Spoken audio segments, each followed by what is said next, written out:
열왕기상에서 열왕기하까지의 말씀입니다. 우리 옆에 분들 보면서 인사하겠습니다. 잘 나오셨습니다. 네, 성도님은 예수님 닮으셨습니다. 이렇게 인사해 주십시오. 예배 자리에 나오신 여러분들을 주님의 이름으로 축복합니다. 오늘 예배 가운데 하나님께서 은혜 주시기를 바랍니다. 우리는 사도행전의 말씀을 계속해서 읽어가고 있습니다. 사도행전에 이제 15장의 말씀을 우리가 읽었는데요. 사도행전 15장은 사도행전의 이제 한 가운데에 위치한 성경입니다. 내용적으로도 그렇고 또 분량적으로도 우리가 중간쯤에 다다랐는데, 이 말씀이 오늘 우리에게, 또 우리 향동교회 안의 성도님들에게 큰 의미가 있는 말씀이기를 바랍니다. 바울과 바나바가 여러 지역을 다니면서 복음을 전했습니다. 예수님을 전했습니다. 예수 믿는 사람들이 이제 생겨났고 그들이 하나의 공동체를 이루기 시작했습니다. 예수 믿는 사람 가운데는 유대인들이 있었고요, 유대인들만 있었던 것이 아니라 유대인이 아닌 사람들도 많이 예수님을 믿게 되었습니다. 그래서 여러분, 그들은 한 공동체를 이루고, 한 공동체를 이룬다는 것은 함께 식사하고 함께 교제하고 함께 그들은 기도하고 예배를 드리는 공동체가 되었음을 말합니다. 그런데 여러분, 처음에는 사람들이 막 왔어요. 유대인이 아닌 사람들도 막 교회에 오고요. 그래서 그들이 함께 모여서 교회가 부흥하는 모습을 보고 기뻐했습니다. 얼마나 크신 하나님의 능력 앞에서 즐거워했는지 모릅니다. 그런데 시간이 조금 지나고 그들의 모습을 그들이 가까이서 보고 함께 예배드리면서 그들의 마음 가운데 불편함이 찾아오기 시작합니다. 어떤 불편함입니까?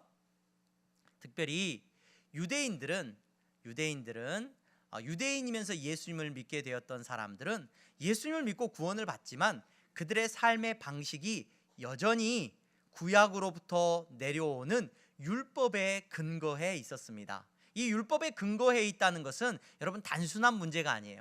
한 사람이 태어나면서 죽을 때까지의 모든 삶이 율법과 연결되어져 있는 거예요. 태어난 지 8일 만에 남자아이들은 할례를 받습니다. 그리고 태어나서 살아가는 모든 삶 속에서 그들은 율법대로 살아갑니다. 음식을 먹을 때도 그들은 율법이 정하고 있는 정결한 음식을 먹습니다. 부정한 음식은 먹지 않습니다. 고기도 나누어져 있습니다. 먹을 수 있는 음식과 먹을 수 없는 음식이 나누어져 있습니다. 그들의 삶은 옷 입는 것까지도 다 율법에 따라서 옷을 입습니다. 식사를 하는 예절도 율법에 따라서 그들은 손을 씻고 어떻게 식사를 해야 되는지가 정해져 있습니다. 심지어 식탁에 초를 몇 개 켜는 것까지도 그들의 삶에서는 율법이 규정하고 있었습니다. 뿐만 아닙니다. 그들은 절기를 지킵니다. 유월절을 지켰습니다. 그들은 장막절을 지켰습니다. 그들은 초실절을 지켰습니다. 많은 절기들을 그들은 지켰습니다.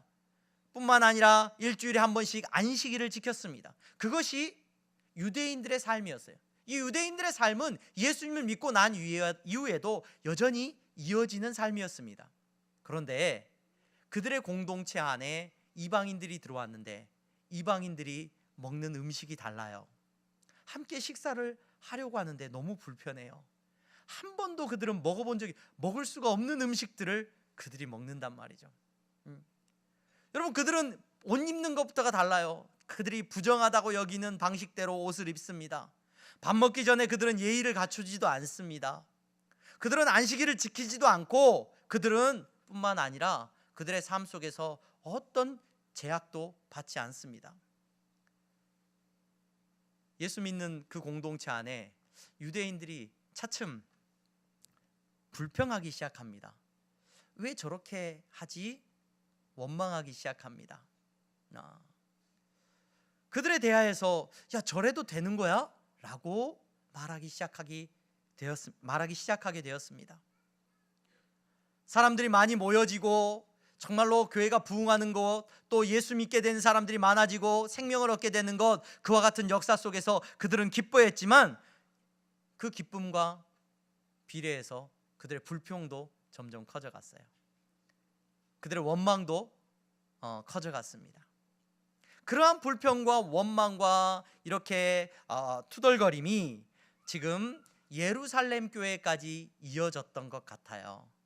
예루살렘 교회는 당시에 야고보라고 하는 예수님의 형제인데 처음에 그는 예수님을 믿지 않았죠. 그러다가 나중에 부활하신 예수님을 만나고 그도 예수님을 믿게 되는데, 그 예수님의 형제 야고보라고 하는 그 예루살렘 교회에 큰 어른이 있었어요.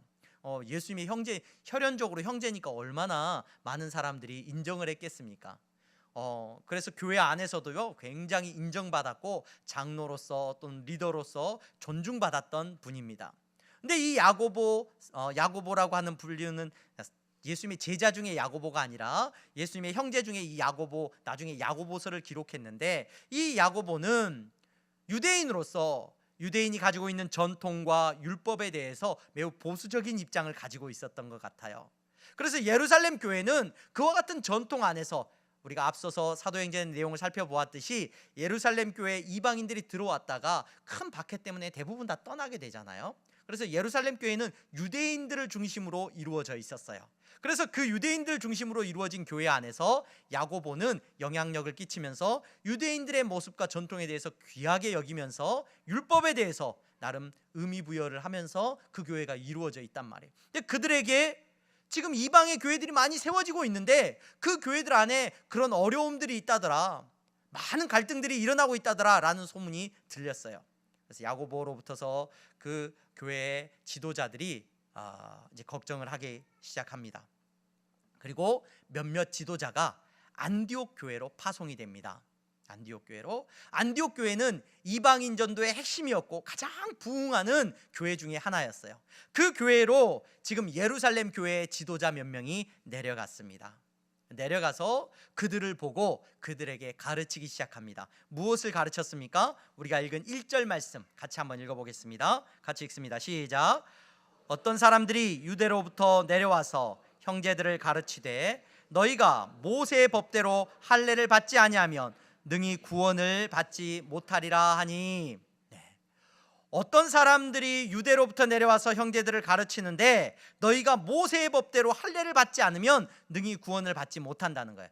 여러분, 할례는 우리가 잘 알고 있듯이 남자의 몸에 어떤 흔적을 남기는 행위인데, 이 할례가 왜 그렇게 중요하냐? 할례는 사실 모든 율법의 출발이에요. 모든 율법에. 유대인들이 성인식을 치룰 때 이 남자 아이들 같은 경우에는 만 13세가 되면 성인식을 치르는데 그 성인식을 바르 미츠바 그래요. 바르 미츠바라는 말이 무슨 말이냐면, 할례는 이미 태어난 지 8일 만에 베풀었고 그 아이가 어른이 되면 바르 미츠바라고 표현을 하는데 그게 성인식인데, 그 말이 무슨 말이냐면 계약의 아들이 된다는 거예요. 계약의 아들이. 할례를 베풀었다는 것은, 할례를 몸에 행했다는 것은 그것이 하나님과 나와의 계약 관계가 성립했다는 거예요. 그 계약 관계가 성립했다는 것은 하나님의 법이 내 삶에 주어졌고 나는 이제 그 율법을 지키면서 살아가는 사람이 되었다는 걸 말해요. 그래서 할례를 행하지 않으면 구원을 얻지 못한다라고 그들이 가르쳤던 것은 뭐냐면, 너희들도 이제 예수님을 통해서 유대인이 되었으니 너희들도 계약의 사람이 되어야 된다. 구약에서 말하고 있는 그 율법을 따라서 너희도 살아야 된다라고 가르친 거예요. 여러분, 이렇게 지금 그 유대인들, 몇몇 유대인들이 그들을 가르치는 이 일은요, 굉장히 지금 이 사도행전을 기록하고 있는 누가 사도가 담담하게 기록을 하고 있는데, 이 사건이 굉장히 심각한 사건이었습니다. 이 사건에 대해서 기록하고 있는 갈라디아서 2장의 말씀을 보면요, 좀 더 자세히 이 바울이 갈라디아 교회 성도들에게 이 상황을 편지하고 있는 걸 볼 수가 있어요. 뭐라고 기록을 하고 있냐? 갈라디아서 2장 11절에서 13절 말씀입니다. 제가 말씀을 읽어드리겠습니다. 게바가 안디옥에 이르렀을 때 책망받을 일이 있기로 내가 그를 대면하여 책망하였노라. 이게 무슨 말이냐면 베드로를 책망했다는 거예요. 왜 책망했냐? 12절 말씀. 야고보에게서 온 어떤 이들이 이르기 전에 게바가 이방인과 함께 먹다가 그들이 오매 그가 할례자들을 두려워하여 떠나 물러가매 남은 유대인들도 그와 같이 외식함으로 바나바도 그들의 외식에 유혹되었느니라. 베드로와 바나바가 이 안디옥 교회에 지금 있었는데 그들이 어떤 모습을 보였느냐면, 이방인들하고 같이 식사를 하다가 예루살렘에서 내려온 몇몇 지도자들이 오는 걸 보고 어떻게 해요? 급히 식사의 자리를 피했다는 거예요. 도망했다는 거예요. 왜 도망해요? 예루살렘에서 온 그 야고보로부터서 교육을 받았던 그 지도자들이 오면은 틀림없이 이게 문제가 돼요. 이방인들하고 식사를 하는 그 모습이 그들은 혼나야 될 일이라는 걸 알고 있어요. 그래서 피합니다. 그 모습을 보고 바울이 분노했습니다. 분노했어요. 어떻게 그럴 수 있느냐? 어떻게? 그것이 옳지 않다는 걸 알면서 어떻게 그런 행동을 할 수 있느냐라고 바울이 분노하죠. 바울이 그렇게까지 분노한 이유가 무엇입니까? 바울은 왜 그들에게 그것이 잘못됐다라고 말을 합니까? 이렇게 말하는 거죠. 바울은, 여러분, 왜 유대인으로서 살아가는 것에 의미를 두고 있습니까? 구원은 우리가 유대인으로서 살아서 얻는 게 아니지 않습니까? 우리에게 구원은 예수님을 믿는 믿음으로 말미암아 우리가 구원을 얻는 것 아닙니까? 여러분, 그들에게 율법을 강요하지 마십시오. 그리고 여러분도 율법에 매여서 살지 마시기를 바랍니다. 뭘 해야 되고 뭘 먹어야 되고 먹지 말아야 되고 그것이 우리에게 구원과 상관이 없지 않습니까? 바울이 이렇게 그들에게 강변을 합니다. 이 강변하는 내용이 우리가 읽은 본문의 2절 말씀에 이렇게 기록이 돼요. 바울 및 바나바와 그들 사이에 적지 아니한 다툼과 변론이 일어난지라. 여러분, 적지 아니한 다툼과 변론이 일어났다는 거, 여러분 지금 굉장히 누가 사도가 완곡하게 표현한 거예요. 심하게 싸움이 일어난 겁니다. 여러분, 바울이 이렇게 말을 하니까 이 예루살렘에서 내려온 지도자들도 만만치 않습니다. 그들이 뭐라고 말을 하느냐? 뭐라고 말을 해요? 맞다, 예수님 믿음으로 구원을 얻는 거 그거 맞는 말이다. 그러면 너는 예수님 믿고 구원을 얻는다고 해서 구약에 기록되어져 있는 하나님의 말씀을 그러면 너 다 무시하는 거야 지금? 구약에 기록되어져 있는 하나님께서 이스라엘 백성들에게 주신 율법은 하나님의 뜻이 아니라는 거냐? 너 예수님 할례를 받았냐 안 받았냐? 예수님이 우리한테 언제 할례 받으면 안 된다라고 말씀하신 적이 있냐? 그렇지 않았다. 예수님도 할례를 받으셨고 예수님도 기본적으로 율법을 더 잘 지키라고 우리에게 말씀하지 않으셨냐? 그러니 우리는 구약의 율법을 마땅히 예수님을 믿고 구원을 얻었지만 지키는 것이 옳다. 그들의 말도 매우 설득력이 있습니다. 그렇죠? 교회 안에서 이 바울을 중심으로 한 사람들과 또 예루살렘에서 내려온 사람들 사이에서 큰 변론이 다툼이 있었어요. 자, 이 다툼이 여러분 쉬운 다툼이 아니었어요. 답이 없어요. 이 상황 속에서 그들은 이제 어떤 해결책을 얻습니까? 그들이 2절 말씀에 바울과 바나바와 및 그 중에 몇 사람을 예루살렘에 있는 사도와 장로들에게 보내기로 작정하니라. 그들이 이제 이 안디옥 교회에서 문제를 해결할 수 없어서 어디로? 예루살렘 교회로 바울과 바나바 그리고 아마 베드로도 있었을 것이고 또 예루살렘에서 온 사람들과 함께 예루살렘 교회로 보내서 예루살렘 교회에서 이 문제를 해결하도록 이제 요청을 합니다. 여러분, 왜 이분들이 지금 예루살렘으로 이 사람들을 보내고 있을까요? 저는 이 모습을 보면서 이 상황을 바라보면서 우리 안에 어떤 갈등이나 해결하지 못한 어려움이 있을 때 해결할 수 있는 아주 중요한 힌트를 하나 볼 수가 있었습니다. 그게 뭐였냐? 여러분, 예루살렘 교회로 이들을 보내는 이유가 어디 있을까요? 어디 있을까? 학창 시절에 이제 시험을 보지 않습니까? 시험을 봤습니다. 저처럼 공부를 그렇게 썩 잘하지 못했던 친구들은 시험 보고 나면 채점을 해요. 막 시험 보고 나서 야 이거 맞냐? 몇 번이냐? 막 친구들끼리 물어봐요. 그래서 친구들끼리 막 물어보는데 그 시간에 공부해 선생님들은 항상 그랬었는데 시험 보고 나면 막 궁금해요. 내가 몇 점 맞았는지. 그래서 채점을 해보고 그러는데 친구들이 이제 서로 답을 막 맞춰봅니다. 그러다가 나는 이거 1번이라고 그랬는데 친구는 2번이라고 그랬어요. 좀 애매한 문제가 있어요. 친구들이 막 서로 와가지고 막 서로 반반으로 나뉩니다. 이거 1번이 답이야. 1번이 답이라고 말하는 친구는 나름대로의 근거가 있어요. 막 교과서에 봐봐. 막 이거 봤지? 막 이러니까 답이 몇 번이야? 1번이야. 2번이라고 말한 친구는 야 그렇지 않아. 선생님이 이거 2번이라고 그랬어. 내가 노트 필기해 놓은 거 봐봐. 막 이러면서 나름의 논리를 가지고 막 2번이라고 막 이제 이야기를 합니다. 문제를 보고 나서. 그러다가 이제 반에서 1등 하는 친구가 그거 1번이야 그러면 어떻게 돼요? 1번으로 확 쏠립니다 이제.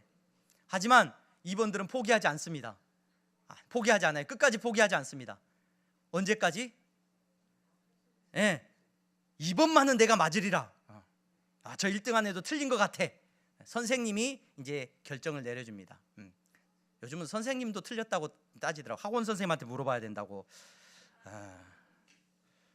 선생님이 와서 이거 1번이야 라고 말을 해주면 그 모든 싸움이 어떻게 돼요 이제? 끝이 납니다. 의미가 없죠. 의미가 없어요. 역시나 나는 2번을 썼는데 역시나 또 틀렸던 거예요. 근데 2번이라고 주장할 때 끝까지 나름대로 논리도 있었고요, 내가 옳다라고 생각하는 근거가 있었단 말이에요. 그런데 그 싸움이 왜 끝이 나는 거예요? 선생님이 정답을 말했기 때문에 끝이 난 거예요. 이게 뭘 말하느냐? 여러분, 우리의 갈등과 다툼이 있을 때 사실 갈등과 다툼의 해결의 가장 좋은 방법은 권위입니다. 권위. 이 갈등과 다툼이 끝나지 않는 가장 큰 이유도 권위가 없기 때문에 그래요. 누구도 권위를 인정하지 않아요. 각자 자기가 옳아요. 그렇기 때문에 이 문제가 해결될 기미가 보이지를 않거든요. 여러분, 지금 안디옥 교회는 지금 이 두 사람들의 이야기를, 두 부류의 사람들의 이야기를 막 듣습니다. 율법을 지켜야 됩니까? 할례를 받아야 됩니까? 아니면 율법을 안 지켜도 됩니까? 막 서로 옳은 이야기를 하고 있단 말이에요. 이 문제의 권위에 대해서, 이 문제에 대해서 해결책을 권위에 두려고 해요. 자, 예루살렘으로 그들을 보내요. 예루살렘으로 보내면 예루살렘에 누가 있어요? 사도와 장로님들이 있었다라고 말을 해요. 야, 그래, 사도와 장로님들이 권위를 가지고 그분들이 이렇게 판결을 내려줄 거야. 그러니까 예루살렘 교회에 가가지고 의논을 해보고 우리에게 가르쳐 주십시오 라고 말을 하는 거죠. 근데 여러분, 사도와 장로님들에게 권위가 있었던 것이 아니라 지금 안디옥 교회가 이 문제를 예루살렘 교회로 보내는 이유는 어디에 있느냐? 그들이 권위를 어디에 두겠다는 거예요? 누구의 권위를 인정하겠다는 거예요? 예루살렘 교회에 있는 사도와 장로님들은 어떤 권위를 갖고 있어요? 지위예요?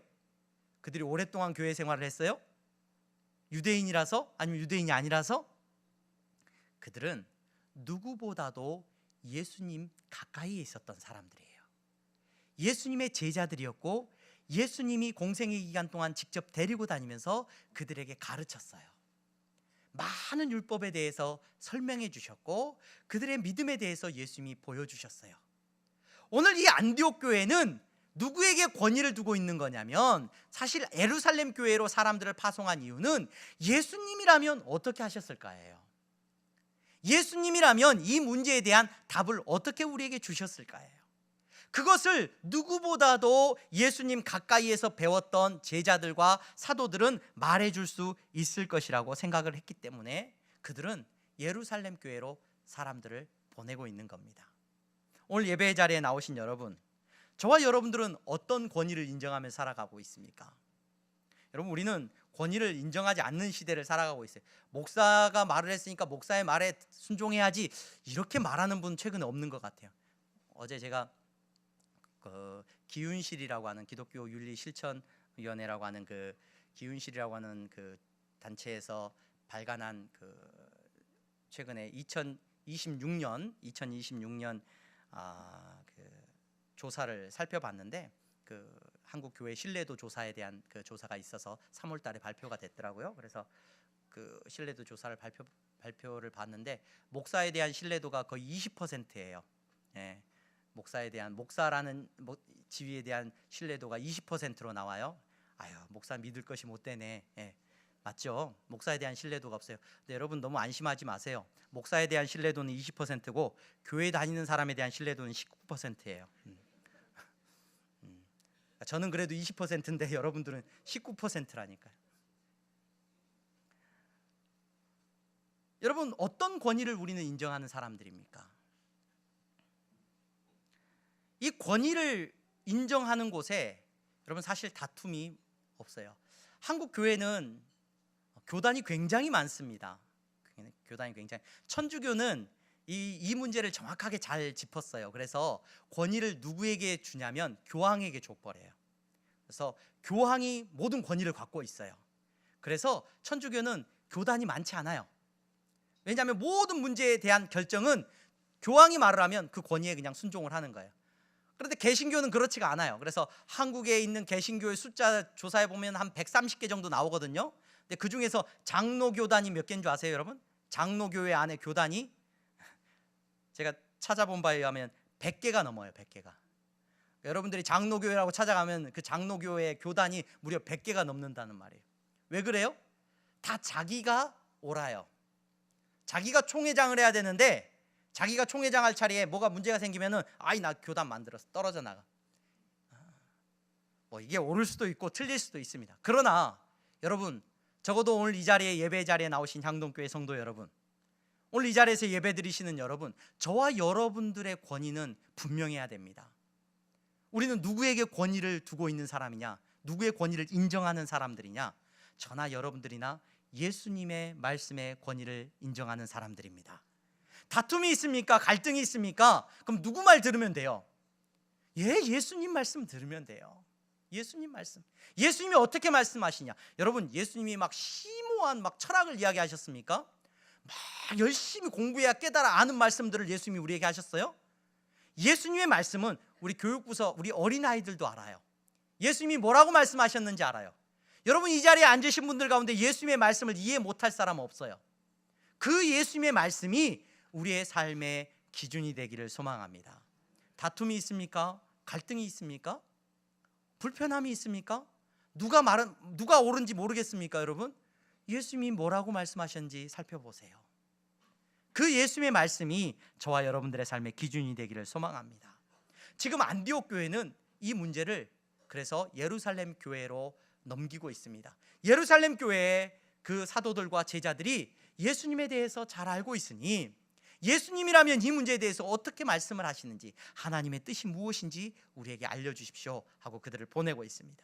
그들이 이제 파송을 받아서 이 안디옥이라고 하는 안디옥 교회가 있었던 장소에서 아래쪽으로 내려오면은 이제 예루살렘이 있습니다. 아래쪽으로 내려오면서 그들은 이방인들의 도시를 살핍니다. 그래서 이 사마리아나 어떤 베니게나 이런 지역에 세워진 교회들을 들리면서 그곳에 돌아오면서 여러분, 바울과 바나바는 그들이 전도할 때 일어났었던 하나님의 역사하심과 일하심에 대해서 이야기를 하고 크게 기뻐합니다. 그리고 예루살렘에 도착해서도 그들은 똑같이 이야기합니다. 하나님께서 이방인들을 어떻게 구원하고 계시는지, 어떻게 교회들이 부흥하고 있는지에 대해서 말씀을 전하고 있습니다. 그런데 그 이야기를 듣던 사람들 중에서 5절 말씀 우리 함께 읽겠습니다.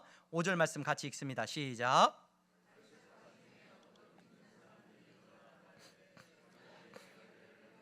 모세의 율법을 지키라 명하는 것이 마땅하다 하니라. 지금 예수 믿는 사람들로 이루어진 예루살렘 교회에 도착해서 바울과 바나바가 나서서 하나님께서 어떻게 이렇게 구원의 은혜를 베푸셨는지에 대해서 막 얘기를 했어요. 사람들이 기뻐하고 좋아하는데 그 중에 한 분이 일어났습니다.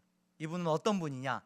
바리새파 사람이었어요. 원래는 여러분, 제가 사도행전을 설교하면서 여러분들에게 사두개파 사람, 바리새파 사람들이 있었습니다 라는 말씀을 드렸죠.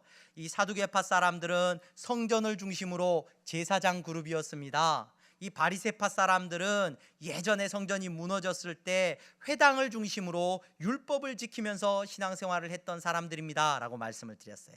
이 바리새파 사람들이 그러니까 어떤 사람들이었냐면, 그들은 회당을 중심으로 율법을 통해서 구원함을 얻을 수 있다, 율법을 통해서 의로움을 얻을 수 있다라고 굉장히 중요하게 율법을 생각했던 사람들이에요. 근데 그 사람들 가운데서 이제 예수 믿는 사람들이 생겼고 그들이 이제 이 예루살렘 교회의 공동체 안에 들어와 있었던 거죠.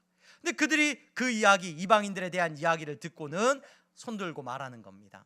그들에게 할례 받도록 하고 구약의 율법을 당연히 지키도록 해야 됩니다. 그것이 마땅한 일입니다 라고 말하고 있어요. 왜 당연하다는 거예요? 왜 마땅하다는 거예요, 여러분? 바리새파 사람으로서 그들은 그 일이 당연한 일이에요. 당연히 그들은 그렇게 살아야 되는 거예요. 그렇기 때문에 예수님 믿고 구원을 받지만 그들에게 그 길을 가르쳐야 된다라고 말을 하고 있습니다. 여러분, 이 정도 되면 바울도 그래 뭐 예수 믿고 구원 받고 그들도 우리처럼 할례도 받고 이렇게 하면 되지 않을까, 저는 그렇게 생각을 했어요. 그러면 문제가 해결되지 않을까.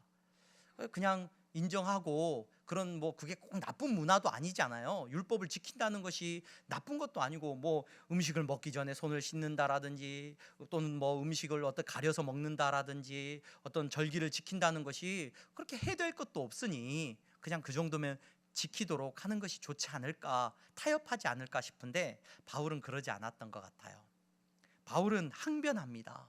분노합니다. 소리를 칩니다. 왜 그랬을까?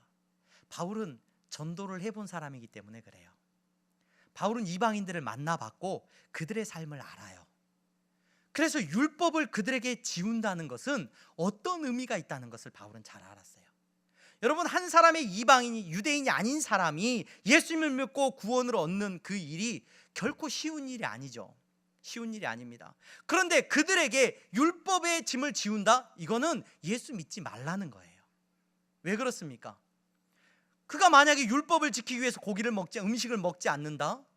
여러분, 일반적으로 그때 시장에 나와서 팔리는 모든 어떤 고기류나 음식들은 대부분 신전 의식을 통해서 이 시중에 유통되는 고기들이었단 말이에요. 내가 음식을 먹지 않는다? 뭐 부정한 음식을 먹지 않는다. 유대인들은 자기들만의 어떤 코셔를 만들어서 먹었고, 그것이 어렸을 때부터 습관이 되어 왔지만, 내가 어느 날 우리 집에서 예수 믿게 됐는데 난 이제 음식을 안 먹을 거야, 그런 거 안 먹어. 그러면 가족들하고 밥을 먹을 수가 있어요, 없어요? 밥을 먹을 수가 없어요. 뿐만 아니라 그들은, 유대인의 율법은 뭘 말해요? 이방인들하고 접촉하면 안 돼요. 그러면 그들은 지금 이방인으로서 이방인들 무리 속에 살아가고 있는데, 이방인들과 접촉하지 말라면은 어떻게 살아야 되는 거예요? 그들과 같이 어울려 살 수가 없어요. 그들이 입고 있는 옷, 가난한 사람들이었어요. 옷 한 벌 있는데 이거 버리고 유대인들이 말하는 옷 찾아서 사서 입으라? 이것도 불가능한 일이에요. 바울은 이방인들을 만나서 전도해봐서 알아요. 율법을 지우게 되면 어떤 일이 벌어지는지, 복음을 그들에게 전할 수가 없다는 거예요. 그렇기 때문에 그것이 본질이 아니라는 것을 바울은 끝까지 말을 하면서, 여러분 뭐라고 말을 합니까? 거기에 구원이 있지 않습니다. 왜 그들에게 그런 짐을 지웁니까? 바울은 항변했던 것 같아요. 근데 바울의 이 말이 예루살렘 교회에서 영향력이 있었는가? 이 말씀을 가만히 읽다 보면은, 우리는 바울을 크다라고 여기지만 그 예루살렘 교회에서 바울은 말이 안 먹히는 사람이에요. 왜냐하면 바울은 예수님 직접 따라다녔던 제자도 아니잖아요. 그렇죠? 그리고 예전에 과거에 바울은 전적이 있어요. 예수 믿는 사람을 죽이는 일에 앞장섰던 사람이에요. 어쩌면 예루살렘 교회 그 어른들이 다 모여있는, 막 예수님의 수제자, 막 예수님이 사랑하는 제자라고 했던 요한, 또는 예수님의 어떤 막 형제, 막 이런 사람들로 이루어진 예루살렘 교회 안에서 바울은 아무리 소리쳐봐야 아무도 안 들어주는 거예요. 그런 상황에서 마침내 많은 변론이 있고 베드로가 일어섭니다. 베드로가, 오늘 우리가 읽은 본문의 7절 말씀 보시기를 바랍니다. 7절 말씀 같이 읽어보겠습니다. 시작. 많은 변론이 있은 후에 베드로가 일어나 말하되, 형제들아, 너희도 알거니와 하나님이 이방인들로 내 입에서 복음의 말씀을 들어 믿게 하시려고 오래전부터 너희 가운데서 나를 택하시고. 베드로가 일어납니다. 그리고 그 많은 변론 가운데 베드로는 예수님의 말씀을 떠올리게 됩니다. 예수님의 말씀을. 아니, 내 편이, 이 사람들이 내 편이 많고 이 사람들이 내 편이고, 지금 이렇게 말하면 저 사람들이 나를 지지해주고 이게 중요한 게 아니라, 이제 베드로는 기준을 말합니다.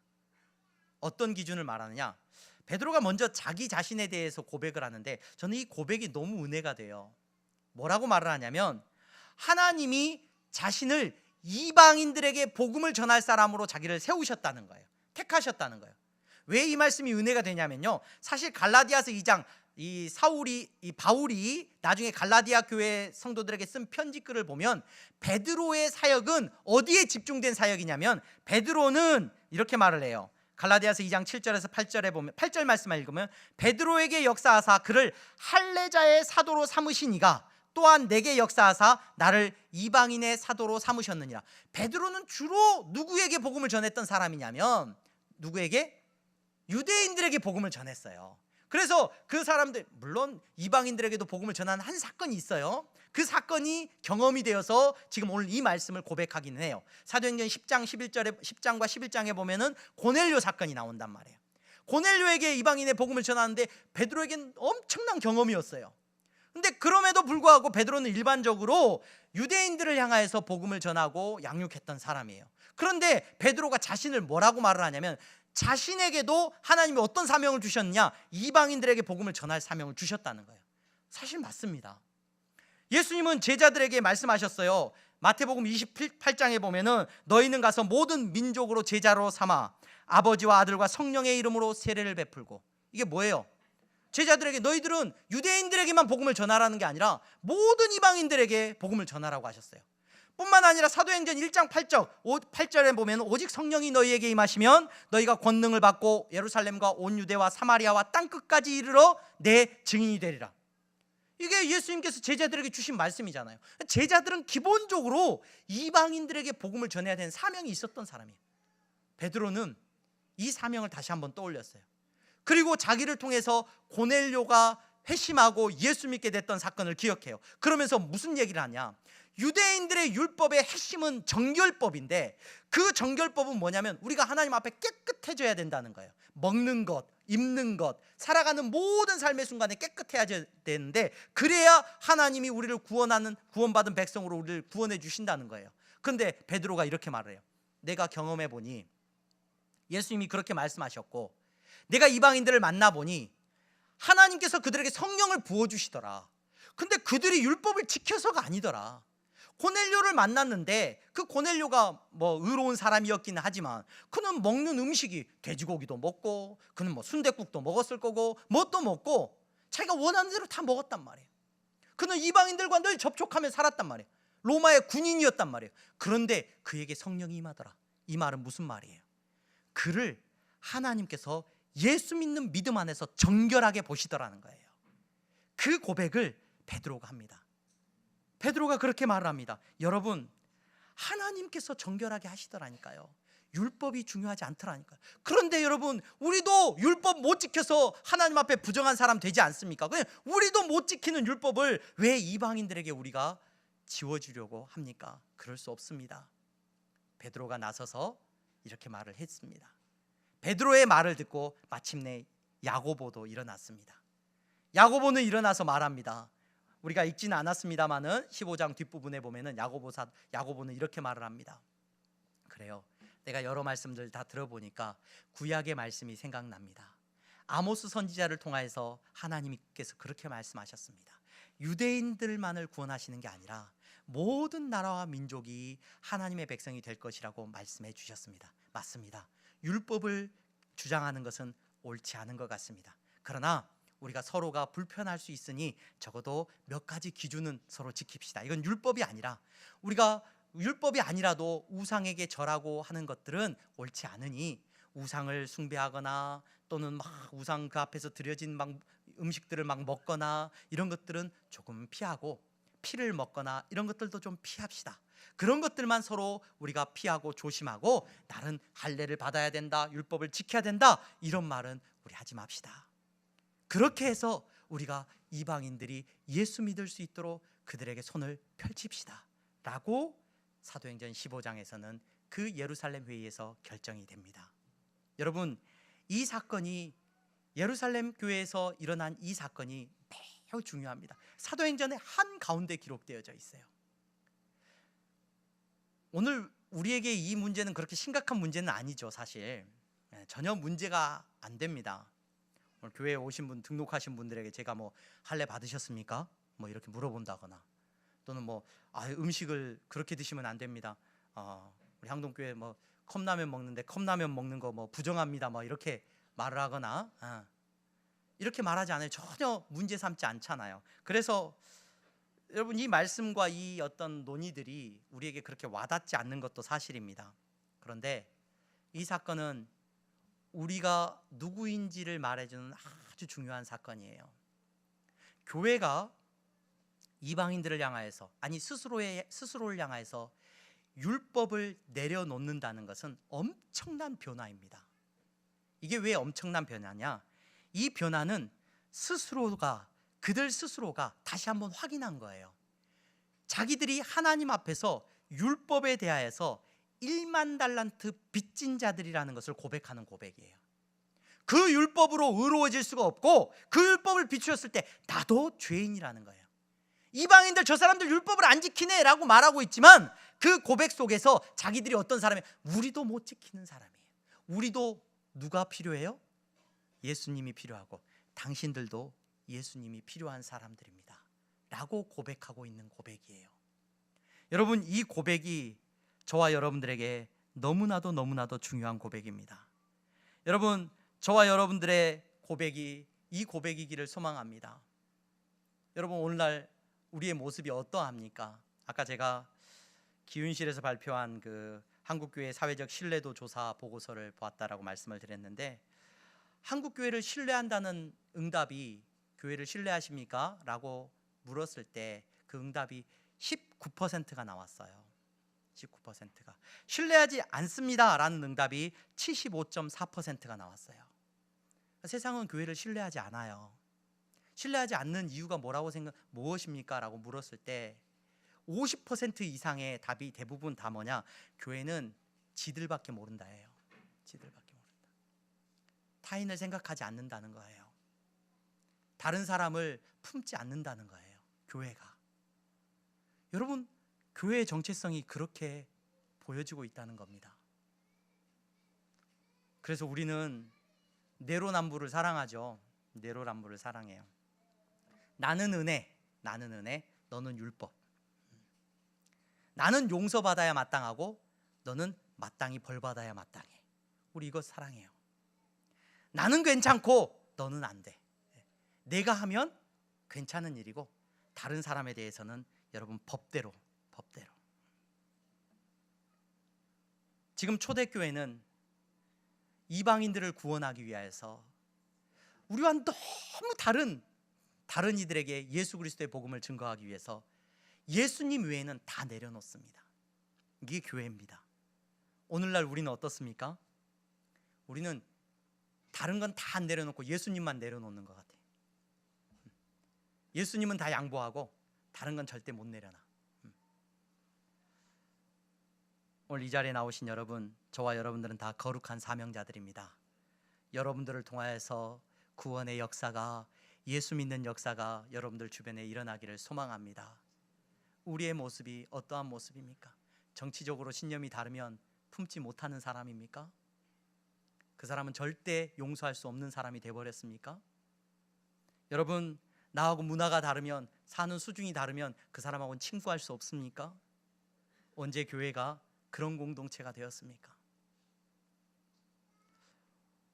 원로 목사님을 자주 만나 뵙지는 못하는데 명절이거나 그러면 한 번씩 찾아뵙고 식사를 하곤 합니다. 이번 구정 명절 때, 설 명절 때 원로 목사님을 만났는데, 제가 원로 목사님을 통해서 원로 목사님의 가정사를 잠깐 들었습니다. 근데 원로 목사님이 이상한 말씀을 하시는 걸 제가 들었어요.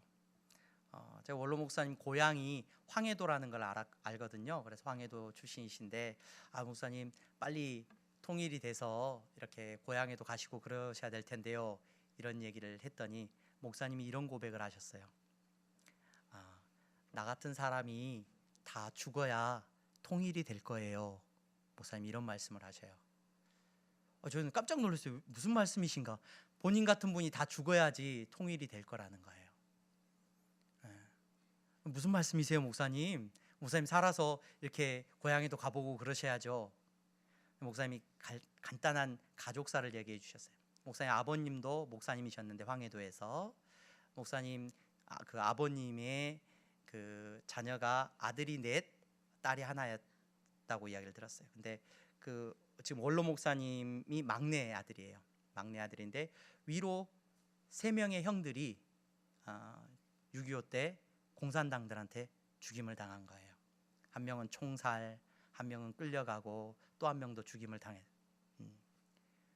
통일이 된다면 그 가족들, 그 동네에 살았던 사람 누가 자기 형을 죽였는지 자기 안다는 거예요. 용서할 수가 없어요. 아직까지 품을 수가 없어요. 그러면서 목사님이 그런 말씀을 하셔요. 나 같은 사람이 다 죽으면 하나님이 통일을 시켜줄지 몰라요. 이게 무슨 말이에요, 여러분? 품을 수가 없다는 거예요.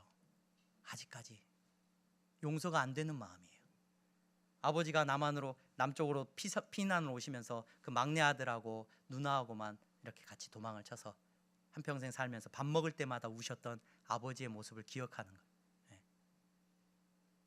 여러분, 저는 그 고백이 너무 많이 울렸어요. 많이 와닿았어요. 우리는 교회 안에서 한 몸을 이루고 교회가 부흥하고 예수 그리스도가 복음이 증거되기를 원해요. 만나는 사람마다 예수 믿으세요라고 말을 하고, 예수 믿는 사람 예수 믿으면 구원받아요라고 말하고 싶어해요. 근데 여러분, 우리의 마음은 판단하고 정죄하고 가르는 일 가운데 앞장서 있어요.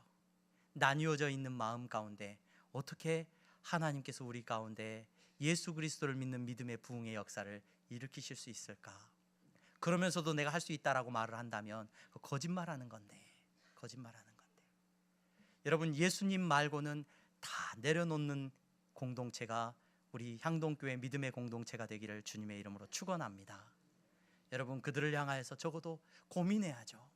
울면서 다가갈 수 있게 해달라고 기도하는 공동체가 돼야 되지 않겠습니까? 정치적으로, 여러분 어떤 신념적으로 다른 어떤 기준을 가지고 여러분 우리 함부로 남을 판단하지 않는 지혜가 있기를 소망합니다. 주중에 어떤 목사님한테 연락이 왔어요. 미국에서 사역을 하는, 미국에서 청빙받아서 예전에 같이 사역을 했던 목사님이신데 미국에서 담임 목사님이 되셨어요. 그분이 저한테 문자가 왔어요. 박 목사님, 내가 물어볼 데가 없어서 그래. 박 목사님은 전라도 사람이잖아. 네. 본인은 부산 분이셔요. 자기가 이 교회에 왔는데, 담임이 돼서 왔는데 그 교회 원로 목사님 그리고 당회원들이 전부 좌빨이야 그래요. 좌빨. 뭔 말인가 그랬어요. 그래서 다 좌파야 그래요. 다 좌파. 본인은 경상도 분이라서 그런 분위기 속에서 안 살았던 거예요. 그래서 이해를 못 하겠다. 그래서 내가 설교 시간에 이 얘기를 해도 돼, 안 돼? 물어봐요. 그래서 제가 그걸 보고, 목사님 하시면 안 돼요. 내가 그랬어요. 그거 하면 큰일 나요. 그거 하면 큰일 나요. 그래서 목사님 예수님만 얘기하고 내려오세요. 제가 언제부터 교회가 그런 공동체가 됐습니까? 여러분, 오늘 이 자리에 오신 여러분, 내 옆에 있는 사람이 좀 다르더라도 예수 믿는 믿음 안에서 품어주시는 여러분들이 되시기를 바랍니다. 그래야 복음이 전해지죠. 그래야 예수 믿는 사람들이 세워지죠. 교회가 언제부터 세상에서 그렇게 도저히 믿지 못할 사람들, 지들밖에 몰라 이렇게 낙인이 찍혀 있습니까? 여러분들의 삶 가운데 우리 향동교회 성도님들을 바라보는 사람들은 다 그렇게 말할 수 있는 은혜가 있기를 소망합니다. 내가 예수님을 만난 것 같아. 내가 예수님을 만난 것 같아. 그 사명이 우리에게 있음을 기억하며 살아가는 우리가 되기를 주님의 이름으로 축원합니다. 기도하겠습니다. 거룩하신 하나님, 사랑하는 성도들, 예수님 말고는 내려놓게 하시고, 하나님, 내가 1만 달란트 빚진 자임을 잊지 말게 하시고, 다른 사람에게도 은혜가 필요함을 잊지 않게 하여 주시옵소서. 예수 그리스도의 이름으로 기도하옵나이다.